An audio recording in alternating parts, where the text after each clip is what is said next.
মহিলা মুখ্যমন্ত্রী হয়েও মহিলাদের অধিকারে বাধা দিয়েছেন মমতা বন্দ্যোপাধ্যায়। সংসদে মহিলার সংরক্ষণ বিল পাশে ব্যর্থ হওয়ার পর বাংলায় এসে ভাবেই আক্রমণ বিজেপি সর্বভারতীয় সভাপতি নীতিন নবীনের। নাটক পরে করে আগে নিজের দলে মহিলা প্রতিনিধিত্ব বাড়ান, পাল্টা বলছেন কুণাল ঘোষ।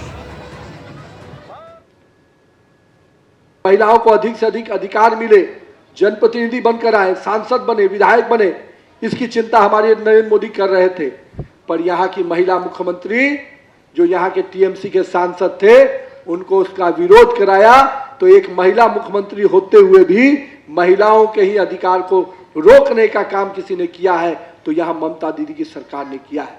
इसलिए मैं आपसे आग्रह करने आया हूँ कि समाज के हर वर्ग को आगे बढ़ाने का संकल्प नरेंद्र मोदी की सरकार ने लिया है और हम चाहते हैं कि पश्चिम बंगाल में डबल इंजन की सरकार बने ताकि हम यहाँ के लोगों के जीवन में बदलाव ला पाए। নিজের দলে আগে এই মহিলা সংরক্ষণ বিল এইসব নাটক পরে করবেন, আগে মহিলাদের প্রতিনিধিত্ব নিজের দলে আগে বাড়ান। মমতা ব্যানার্জি তৃণমূল কংগ্রেসে কোনো বিল দরকার হয়নি, তাতেই কোনো জায়গায় 50% হয়ে গেছে। পঞ্চায়েত, পৌরসভা, মিউনিসিপ্যালিটি, কর্পোরেশন, এমএলএ, মন্ত্রী, এমপি, লোকসভা, রাজ্যসভা, ভারতবর্ষের মধ্যে তৃণমূল কংগ্রেসেই মহিলা পার্টিসিপেশন সব থেকে বেশি। শুধু লোকসভাতেই তৃণমূল এমপিদের মধ্যে 37% মহিলা আর বিজেপির মাত্র 12% মহিলা।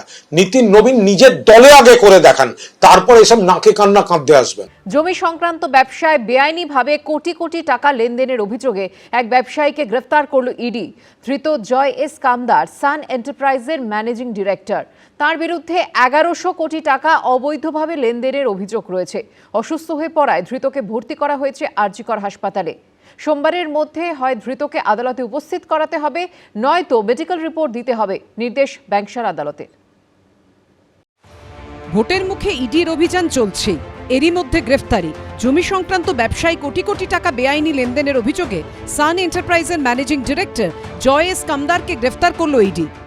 এই মুহূর্তে বেহালার ব্যবসায়ী জয় কামদারকে গ্রেপ্তার করে এনফোর্সমেন্ট ডাইরেক্টরেট আধিকারিকরা তারা নিয়ে যাচ্ছেন এবং মেডিকেল পরীক্ষা করাবার পর জয় কামদারকে কিন্তু এখান থেকে একেবারে সোজা আদালতে পেশ করবে এনফোর্সমেন্ট ডাইরেক্টরেট আধিকারিকরা এবং নিজেদের হেফাজতে আবেদন জানাবে।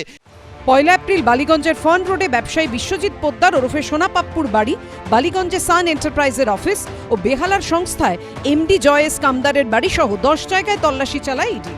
ইডির দাবি, সেদিন জয়ের বাড়ি থেকে উদ্ধার হয় 1,20,00,000 টাকা, বাজেয়াপ্ত করা হয় বেশ কিছু নথি। ইডি সূত্রে দাবি, জয় এস কামদারের বিরুদ্ধে জমি সংক্রান্ত ব্যবসায় 1100 কোটি টাকা অবৈধ লেনদেনের অভিযোগ উঠেছে।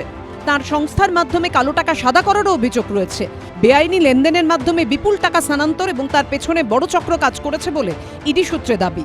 কামদারকে একাধিক তথ্য প্রমাণের ভিত্তিতে জিজ্ঞাসাবাদ করা হয়, কিন্তু তিনি সহযোগিতা করেননি বলে ইডি সূত্রে দাবি করা হয়েছে। এরপরই রবিবার সকাল 6টা নাগাদ বেহালায় তার বাড়িতেও পৌঁছে যান ইডির অফিসাররা। 4 ঘন্টা জিজ্ঞাসাবাদের পর তাকে আটক করে নিয়ে যাওয়া হয় সিজিও কমপ্লেক্সে। বিকেলে তাকে গ্রেফতারির কথা জানায় ইডি।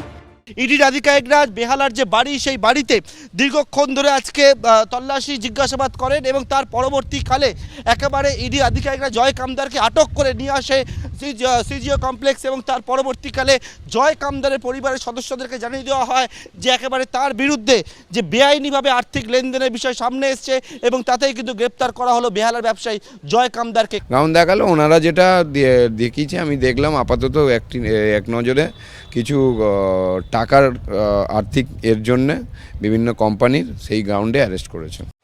গ্রেফতারের পর মেডিকেল টেস্টের জন্য ধৃত ব্যবসায়ীকে বিধাননগর মহকুমা হাসপাতালে নিয়ে যাওয়া হয়। সেখানে তিনি অসুস্থ হয়ে পড়েন, হাসপাতালে ভর্তি করার প্রয়োজন পড়ে। তবে বিধাননগর মহকুমা হাসপাতালে বেড না থাকায় জয় এস কামদারকে নিয়ে জোকা ইএসআই হাসপাতালের উদ্দেশ্যে রওনা দেন ইডি আধিকারিকরা। কিন্তু গাড়িতে আরও অসুস্থ হয়ে পড়েন ধৃত ব্যবসায়ী। এরপর গাড়ি ঘুরিয়ে আরজিকর মেডিকেল কলেজ হাসপাতালে নিয়ে যাওয়া হয় কামদারকে। সেখানে তাকে ভর্তি করা হয়। হাসপাতালে ভর্তির কারণে এদিন ব্যাংকশাল আদালতে তোলা যায়নি ধৃত ব্যবসায়ীকে। ইডির আইনজীবী আদালতে বলেন, আমরা হেফাজত চাইছি, তদন্তে অনেক তথ্য প্রমাণ পাওয়া গেছে, অন্যান্য সন্দেহভাজনের সঙ্গে এই অভিযুক্তের যোগ আছে। হাসপাতালকে চিঠি দেওয়া হয়েছে, আমাদের অফিসার ওখানে নজরদারি করবে। বিরোধিতা করে অভিযুক্তর আইনজীবী বলেন, আমরা জামিন চাইছি না, তবে এভাবে নজরদারি করাকে চ্যালেঞ্জ করছি, বিষয়টি স্পষ্ট করতে হবে। উনি এখন আরজিকার হসপিটালে আছেন, আমরা চেয়েছিলাম যে জুডিশিয়াল কাস্টাডি এবং আমাদের মানে দেখাশোনা থাকা, আমাদের কাস্টাডি জুডিশিয়াল কাস্টাডি, কিন্তু আমাদের লোকজন ওইখানে থাকবে, সিআরপিএফ থাকবে। ওই দুটো প্রেয়ারই অ্যালাউ হয়েছে। আরজিকার থেকে রিপোর্ট আসবে, তারপর দেখা যায়। বলেছেন তো আমরা ওনাকে কোনোভাবে ডিস্টার্ব না করতে বলা হয়েছে, যেহেতু উনি অসুস্থ। বিচারক বলেন আরজি করে চিকিৎসা চলুক অভিযুক্তের, ইডির নজরদারি থাকবে।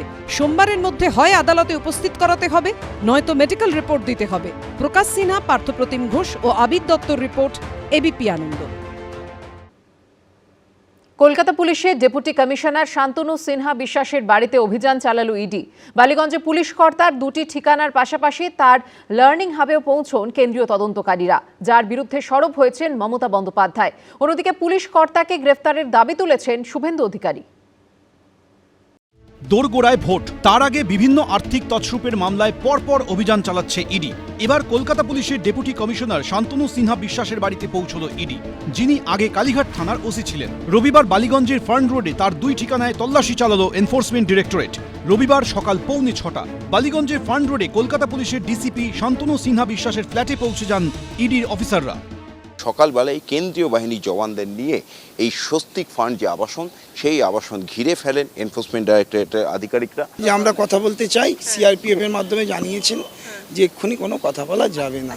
এরপর পুলিশ কর্তার এই ফ্ল্যাট থেকে প্রায় 50 মিটার দূরে তাঁরই অন্য ঠিকানায় পৌঁছন ইডির তদন্তকারীরা।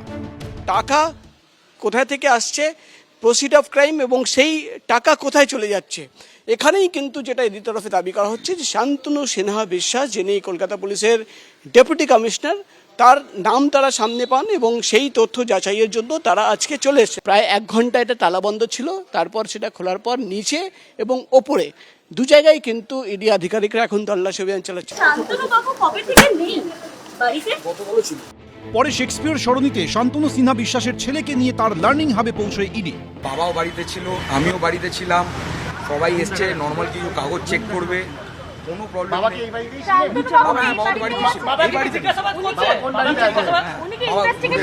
এভরিথিং সব জিজ্ঞাসাবাদ হয়েছে, সবই তো স্যার, এভরিথিং ইজ ফাইন। আর এটা জাস্ট কিছু শুভেন্দু অধিকারী ওকে অ্যারেস্ট করা উচিত। ওকে অ্যারেস্ট কেন করছে না জানতে চাইছি। ডাকাত, একটা বড় ডাকাত, 4টে মামলা আছে, 4টে মামলা। চোর ডাকাতদের বাড়িতে তদন্তকারী সংস্থা যাবে। শান্তনু সিনহা তো কোর্টে, হাইকোর্টে গেছে, হাইকোর্ট তো ওনাকে রক্ষা কবচ দেয়নি। জমি ব্যবসা ও অবৈধ আর্থিক লেনদেনের অভিযোগে 1 এপ্রিল বালিগঞ্জের ফার্ন রোডে সোনাপাপ্পু ওরফে বিশ্বজিৎ পোদ্দারের বাড়িতে অভিযান চালায় ইডি। এই মামলা সূত্র ধরে ওই দিনই বালিগঞ্জে সান এন্টারপ্রাইজেস অফিস এবং বেহালায় ওই সংস্থার এমডি জয় এস কামদারের বাড়ি সহ 10 জায়গায় তল্লাশি চালায় ইডি। রবিবার একই মামলা সূত্র ধরে একদিকে বেহালায় কামদারের বাড়িতে ইডির অভিযান শুরু হয়, অন্যদিকে কলকাতা পুলিশের ডিসি শান্তনু সিনহা বিশ্বাসের বাড়িতেও পৌঁছে যায় ইডির টিম। আমার যে সিকিউরিটি দেখে তার বাড়িও সকাল থেকে রেড করছেন। তার মানে আপনারা কি আমায় খুন করতে চান না হত্যা করতে চান? আমাকে খুন করলে যদি আপনারা বাংলা পান, চেষ্টা করে দেখুন না।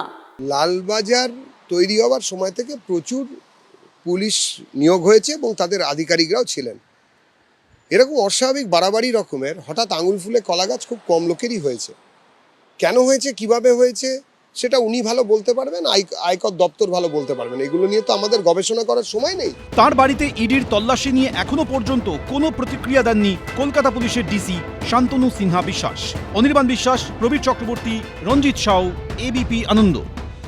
এবিপি আনন্দ, এগিয়ে থাকে, এগিয়ে রাখে।